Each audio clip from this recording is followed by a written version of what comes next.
నమస్తే మహేష్ గారు. Sir sir sorry bank ఆఫీసర్గా మీకు నాకు పరిచయం చాలా సంవత్సరాల క్రితం. తర్వాత మనం ఒకసారి కాలేజీలో మీరు ఇంజనీరింగ్ కాలేజ్. అవును. తర్వాత మళ్ళీ మనం పార్టీ ఆఫీస్లో కూడా 2-3 సార్లు కలిసి. బట్ రాజకీయాల పట్ల అవగాహన ఉంది, రాజకీయాల పట్ల ఉత్సాహం కూడా. అవును, ఆ ఉద్దేశంతో నేను అసలు ప్రస్తుత రాజకీయ పరిస్థితులు ఎలా ఉండబోతున్నాయి, ఎలా ఉన్నాయి, మీ మాటల్లో వినాలని. తప్పనిసరిగా మీలాంటి వాళ్ళు స్పందించాలి. ఈ సమాజాన్ని చైతన్యవంతం చేయవలసినటువంటి బాధ్యత విద్యావంతుల మీద, ఉపాధ్యాయుల మీద, విద్యార్థుల మీద, మేధావుల మీద, అందరి మీద ఉంది ఖచ్చితంగా. లేకపోతే ఒక్కటి ఈ తరానికి, నవతరానికి ఆంధ్ర రాష్ట్రం ఎలా ఏర్పడిందో తెలియదు. అవును, ఆంధ్ర రాష్ట్రం విభజన జరిగింది మాత్రమే తెలుసు. అవును అవును. మనం మద్రాసు రాష్ట్రంలో కొంత సమాచారం ప్రజలకు తెలియాల్సిన. తప్పకుండా తప్పకుండా. 1983వ సంవత్సరంలో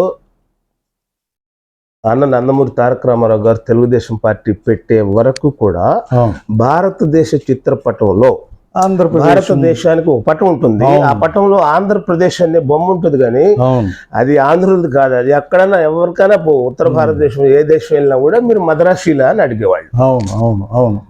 ఆంధ్రదేశం ఏర్పడింది మద్రాసు నుంచి విడిపోయి 1957లో కర్నూలులో వచ్చాం, తర్వాత హైదరాబాద్ వచ్చాం. అలాంటి పరిస్థితి నుంచి ఇప్పటి వరకు 22 సంవత్సరాల పాటు తెలుగుదేశం పార్టీ రూలింగ్ చేసింది, ప్రభుత్వం అధికారంలో. కాంగ్రెస్ పార్టీ 30 సంవత్సరాలు అప్రతిహతంగా చేసిన తర్వాత 83వ సంవత్సరంలో ఎక్కడైతే, ఇప్పుడు నేను కూడా 80వ సంవత్సరంలో నేను ఢిల్లీలో చదువుకుంటున్నా. వెళ్తే 80లో రావు సాబ్ आपका स्टेट कौन सा ఏదైనా అడిగితే ఆంధ్రప్రదేశ్ అని చెప్తే ఓ మద్రాసి అంటే అంత 30 సంవత్సరాలు రాష్ట్రం ఏర్పడిన తర్వాత కూడా ఆంధ్ర రాష్ట్రం ఉందనేది ఉత్తర భారతదేశంలో ఎవరికి తెలియదు. అలాంటి పరిస్థితుల్లో ఎన్టీ రామారావు గారు పార్టీ పెట్టారు. పెట్టిన తర్వాత ఆంధ్రులు యొక్క ఆత్మగౌరవం కానీ, తెలుగువాడి యొక్క పౌరుషం కానీ భారతదేశంలోనే కాదు ప్రపంచంలోనే, ప్రపంచవ్యాప్తంగా ఒక తెలుగుదేశం అనేది ఆయన పేరు పెట్టుకోవడం కూడా తెలుగుదేశం అని పెట్టాడు. తెలుగు ప్రజలందరూ ఆరాధించే నాయకుడు కాబట్టి ఏకపక్షంగా 9 నెలల్లో అధికారంలోకి వచ్చాడు. అదొక చరిత్ర. అదొక చరిత్ర. సమాజమే దేవాలయం, పేద ప్రజలే దేవుళ్ళు. ఎందుకు చెప్తున్నానంటే ఈ దేశంలో కాంగ్రెస్ పార్టీ 100 సంవత్సరాల పై చరిత్ర ఉంది. భారతీయ జనతా పార్టీ కూడా 75 సంవత్సరాల చరిత్ర ఉంది. 75 ఏళ్ళు ఉందండి. తర్వాత అది జనసంఘు, జనతా, తర్వాత అన్ని పేర్లు మార్చుకుంటా వచ్చిన 83 తర్వాతనే బాగా అభివృద్ధి చెంది. ఆ 2 జాతీయ పార్టీలు తప్ప ప్రాంతీయ పార్టీల్లో 83లో పార్టీ, 82 మార్చిలో పెట్టిన పార్టీ ఇప్పటి వరకు 42 సంవత్సరాలుగా 22 సంవత్సరాల పాటు అధికారం పరిపాలన చేయడంతో పాటు సంక్షేమాన్ని, అభివృద్ధిని సమపాళ్లలో ఉమ్మడి ఆంధ్రప్రదేశ్లో ఒక వినూత్నమైన పరిపాలన అందించి దేశ రాజకీయాలను కూడా మలుపు తిప్పింది. దేశ రాజకీయాలు ఆయన ఎన్టీ రామారావు గారు అంటే చాలా మంది తెలియని విషయం. తెలుగుదేశం అంటే అదేం గడ్డి పరక లాంటిది, అది పీచు. అక్కడ 22 సంవత్సరాల అధికారంలో ఉన్న పార్టీ. 22 సంవత్సరాల అధికారంలో ఉంది. చంద్రబాబు నాయుడు గారు 15 సంవత్సరాలు ముఖ్యమంత్రిగా ఉన్నాడు, 15 సంవత్సరాలు ప్రతిపక్ష నాయకుడిగా ఉన్నాడు. 15 ఏళ్ళు ఉన్నారు. 2004 నుంచి 14 దాకా వైఎస్ రాజశేఖర రెడ్డి ఆ 10 సంవత్సరాలు ఆయన ప్రధాన ప్రతిపక్ష నాయకుడు. ఇప్పుడు 5 సంవత్సరాలు 15 సంవత్సరాలు 14 సంవత్సరాలు ముఖ్యమంత్రి.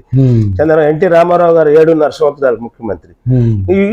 వాళ్ళు అప్పటి వరకు పెన్షన్ అనేది లేదు. పెన్షన్ ఇంట్రడ్యూస్ చేసింది ఎన్టీ రామారావు గారు. అయితే ఇది 30-50 అనేది కాదు, వృద్ధులకు వృద్ధాప్య పెన్షన్ అని పెట్టింది ఎన్టీ రామారావు గారు. అది ఇప్పుడు 3,000 దాకా అయింది, అది వేరే విషయం. అవునవును. తర్వాత ఈ 10-12 మంది ముఖ్యమంత్రులు పనిచేశారు. ఈయన ఇప్పుడున్న ఆయన 12వాడు. ఇప్పటి వరకు తెలుగుదేశం పార్టీ 42 సంవత్సరాల్లో దేశ రాజకీయాల్లో ఏం చేసింది నాగేశ్వరరావు గారు అడుగు. రాజకీయాల్లో ఒక విప్లవాత్మకమైనటువంటి మార్పులను తీసుకొచ్చింది ఎన్టీ రామారావు, చంద్రబాబు నాయుడు. అందులో మీరు రీజన్ చెప్తాను. ఆ పార్టీ చేసిన ఆయన నేషనల్ ఫ్రంట్ చైర్మన్ గా ఫస్ట్ నాన్ కాంగ్రెస్ గవర్నమెంట్ ని ఢిల్లీలో బిపి సింగ్ ని ప్రధానమంత్రిని చేశాడు ఎన్టీ రామారావు గారు. తర్వాత చంద్రబాబు నాయుడు గారు నేషనల్ ఫ్రంట్ కన్వీనర్ గా ఉండి వాజ్పేయి గారు ప్రధానమంత్రి కావటానికి ప్రథమంగా, తర్వాత అబ్దుల్ కలాం గారు ప్రెసిడెంట్ ఆఫ్ ఇండియా కావడానికి ఒక మైనారిటీ, మరి Lok Sabha speaker, president of India, prime minister, తర్వాత నెక్స్ట్ పోస్ట్ లోక్సభ స్పీకర్ గంటి మోహన్ చంద్ర బాలయోగి. మరి అలాంటి పదవులు మొత్తాన్ని రాజకీయాల్లో ఒక విప్లవాత్మకమైనటువంటి మార్పులు, అందరూ అన్ని కులాలని, మహిళలకి రిజర్వేషన్ ఇవన్నీ తీసుకొచ్చినటువంటి గొప్ప పార్టీ. ఇదే తొలి శాసనసభలో 83లో ప్రతిభా భారత్ని స్పీకర్ని చేశాడు, ఒక దళిత మహిళని. నెక్స్ట్ ఎలక్షన్లో 2 సార్లు యనమల రామకృష్ణుడు, ఒక యాదవ్ కమ్యూనిటీకి చెందిన యనమల రామకృష్ణ గారు స్పీకర్ అయ్యారు. ఆర్థిక మంత్రిని ఒక దళితుడికి ఇచ్చాడు. ఇలా తెలుగుదేశం పార్టీ రాజకీయాల్లో ఓటమి గెలుపు సహజంగా జరుగుతూ ఉంటుంది. దానిలో భాగంగా 2 సార్లు ఓడిపోయారు, 4 సార్లు గెలిచారు, జరుగుతున్నాయి. ఈ పరిణామ క్రమంలో రాష్ట్రం విభజన జరిగింది. మంచి వెనక పొదుగు మొత్తం అటు పోయింది, మొండం మొత్తం ఇటు వచ్చింది. అలాంటి పరిస్థితుల్లో ఆయన వచ్చాడు, ఇక్కడ ఒక బస్సులో ఉన్నాడు, ఒక బస్సులో ఉండి ఏదో చేశాడు, అందరి ఆమోదంతో ఇక్కడ పెట్టాడు. 5 సంవత్సరాల పాటు ఆయన చేతనైన పరిపాలన చేశాడు. 40 సంవత్సరాలు అనుభవం ఉంది, పరిపాలనా దక్షుడు ఆయన. అయితేనే ఈ రాష్ట్రాన్ని మళ్ళీ ఏదైనా చేస్తాడన్న నమ్మకంతో చేశారు. చేసిన దానికి కష్టపడ్డాడు. తర్వాత కొన్ని పొలిటికల్గా కేంద్ర ప్రభుత్వంతో వచ్చిన విభేదాలు, వీటితోటి కొన్ని సమస్యలు వచ్చినాయి. ఆయన పోలవరం 75% పనిచేశాడు, రాజధాని 33,000 ఎకరాలు, ఇవన్నీ మీ అందరికి తెలిసిన విషయాలే. వాటి జోలికి వెళ్ళాల్సిన పని లేదు. కానీ వైఎస్ఆర్సీపీ పార్టీ అనేది కాంగ్రెస్ పార్టీలో నుంచి పుట్టింది. అవును, మన చరిత్ర తీసుకుంటే చంద్రబాబు నాయుడు కూడా పుట్టినిల్లు కాంగ్రెస్. ఫస్ట్ టైం మంత్రిగా కాంగ్రెస్ లో ఆయన ఎమ్మెల్యే మంత్రి అయ్యాడు first time. Rajasekhara Reddy MLA అయ్యాడు, మంత్రి అయ్యాడు ఫస్ట్ టైం. వీళ్ళిద్దరు బ్యాచ్ మేట్స్, రూమ్ మేట్స్, చాలా సన్నిహితులు కూడా. అక్కడ ఆ పరిణామ క్రమం నుంచి 2009లో రాజశేఖర రెడ్డి గారు అకాల మరణం చెందటం అనేది ఈ ఉమ్మడి రాష్ట్రానికి చాలా పెద్ద తీరని లోటు. ఆయన బ్రతికుంటే రాష్ట్రం విడిపోయేది కాదు అనేది నా యొక్క ప్రధానమైన విశ్వాసం కూడా. దాదాపుగా మేధావులు ఒప్పుకోని తీరాలి. మేధావులు కాదు, అసలు ఆయన బ్రతికుంటే ఆడ ఉద్యమమే లేదు. అది తీరని నష్టం జరిగింది. ఆయన సరే, ఆయన మరణం జరిగింది. ఆయన మరణం కూడా ఇప్పుడు అనుమానాస్పదమైనటువంటి పరిస్థితుల్లో ప్రజలు బయట చర్చించుకుంటున్నారు. షాయి గారు, నేను ఎందుకు చెప్తున్నానంటే, అప్పుడు అక్కడికి వచ్చినటువంటి వ్యక్తి చనిపోయిన ప్రదేశంలో ఉన్న నాన్న అక్కడికి పోకుండా అక్కడ పెట్టి అందరి చేత సంతకాలు పెట్టించే కార్యక్రమం పెట్టింది ప్రజలందరికీ తెలిసిందే. Open secret. కాంగ్రెస్ అధిష్టానాన్ని వ్యతిరేకించడం, తర్వాత 13 మందితో బయటకు రావటం, మళ్ళీ పార్టీ పెట్టుకోవటం, పార్టీ వాళ్ళ నాన్నగారు చనిపోయిన తర్వాత జరిగింది. రాష్ట్ర విభజన జరిగింది, వచ్చాము, 60 సీట్లు వచ్చినాయి. 60 సీట్లు రావటం గొప్ప విషయమే. ఎందుకంటే 2004 నుంచి 2014 దాకా కాంగ్రెస్ గవర్నమెంట్ ఉన్నప్పుడు, ఫస్ట్ టర్మ్ 2004 నుంచి 2009 దాకా రాజశేఖర రెడ్డి గారు ముఖ్యమంత్రిగా ఉన్నప్పుడు ఈ షెల్ కంపెనీలను పెట్టి, సూట్ కేస్ కంపెనీలను పెట్టి, ఇప్పుడు ఆయన మీద 45,000 కోట్ల రూపాయలకు ఛార్జ్ షీట్లో అటాచ్మెంట్ ఆఫ్ జప్తులు కూడా, ఆస్తులు కూడా జప్తులు చేయబడి సిబిఐ ఛార్జ్ షీట్ వేసి నిజ నిర్ధారణ చేసి ఈడీ కేసులు 11 కేసులు అరెస్ట్ చేసి 16 నెలలు జైల్లో పెట్టిన మాట వాస్తవం కదా? వాస్తవమే. మధ్యలో నేను చిన్న ఇంట్రడక్షన్. చెప్పండి. ఇప్పుడు షర్మిల మేడం గారు ఉన్నారు. షర్మిల మేడం గారు విభేదించడానికి ఆస్తులు గొడవ అని చెప్పి పార్టీ నాయకులు కాదు ఎవరో కొంతమంది అనుకుంటున్నారు. ఇక్కడ అంటే మామూలుగా సామాన్య మానవుడిగా నేను అడుగుతున్నాను, అసలు ఈడీ అటాచ్మెంట్లో ఉన్న ఆస్తులు గొడవ ఎందుకు వస్తుందండి? అసలు వాళ్ళిద్దరి మధ్య ఆస్తులు గొడవ ఉందో ఇంకొక గొడవ ఉందో ఇది ప్రజలకు సంబంధం లేని అంశం. నేననేది ఏంటంటే వాళ్ళు హైలైట్ చేస్తున్నారు. మీరు అడిగిన ప్రశ్నకి నేననేది 2009 ఎన్నికలు 14 ఎన్నికలకు ముందు 2009 ఎన్నికలకు ముందు 14 ఎన్నికలకు ముందు తీసుకెళ్లి 16 నెలల పాటు జైల్లో పెట్టి ఇప్పుడు 11 సంవత్సరాలు. అవును. ఆ కేసుకు వాయిదాకు వెళ్ళరు. ఆ కేసుని తేల్చుకోవాలని ఆయన అనుకోడు. నేననేది ఏంటంటే తెలుగుదేశం పార్టీకి దీనికి నువ్వు కాంగ్రెస్ పార్టీని కూల్చి నువ్వు పార్టీని ఎస్టాబ్లిష్ చేసుకున్నావు. నీ ఓట్ బ్యాంక్ మొత్తం అదే కదా. అదేలేండి. మరి Telugu Desam party vote bank, Telugu Desam party NT Rama Rao, Chandrababu Naidu, NT Rama Rao పూడ్చాడు. ఇవన్నీ వారు మాట్లాడే అర్హత కానీ హక్కు కానీ వాళ్ళకు లేదు. ఒకటి. రెండవది ఏంటంటే నీకు మంచి అవకాశం. నేను పాదయాత్ర చేస్తూ ఉండగా పాదయాత్ర చేస్తూ నువ్వు ఎన్ని వాగ్దానాలు చేసావో ఆ వాగ్దానాలకు ఆకర్షితులైపోయారు జనం.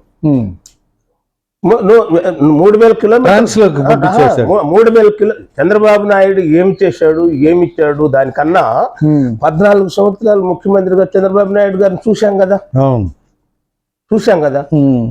ట్రూలీ స్పీకింగ్ నేను కూడా ఏమనుకున్నానంటే నేను కూడా ఒక విద్యావంతుడిగా ఉండి కూడా 45,000 కోట్ల రూపాయలు అఫీషియల్ గా సిబిఐ తేల్చి జైల్లో పెట్టిన వ్యక్తి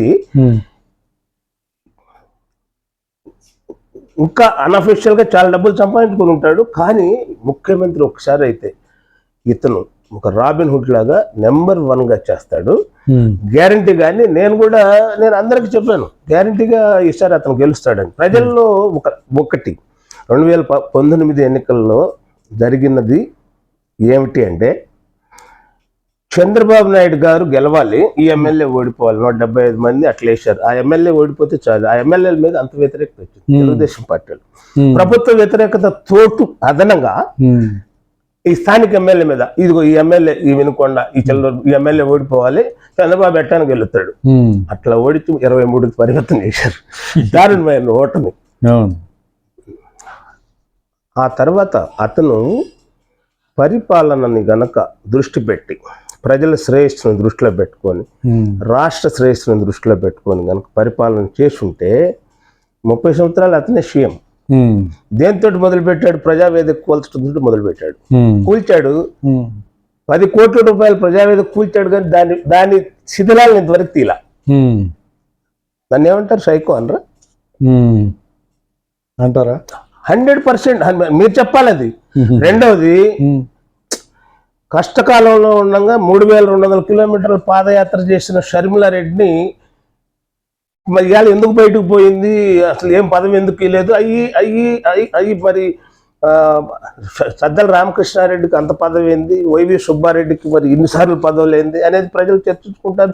నువ్వు చెల్లిని సరిగ్గా చూడలేదు అనేది అర్థమవుతుంది కదా. చెల్లికి ఏదైనా పదవి ఇచ్చి ఉంటే పదవి కుటుంబంలో వాళ్ళకి పదవులు ఇచ్చారంటారు. వాళ్ళందరూ ఎవరే? బాలినేని శ్రీనివాసరెడ్డి ఎవరు, వెంకటరెడ్డి, సద్దల రామకృష్ణారెడ్డి, అవినాష్ రెడ్డి ఎవరు? ఇది ఇక్కడ ప్రశ్న ఏంటంటే గౌరవ అధ్యక్షురాలుగా వాళ్ళ అమ్మ ఉంది, నువ్వు శాశ్వత అధ్యక్షుడిగా పెట్టుకొని నువ్వు తీర్మానం చేసుకున్నావు.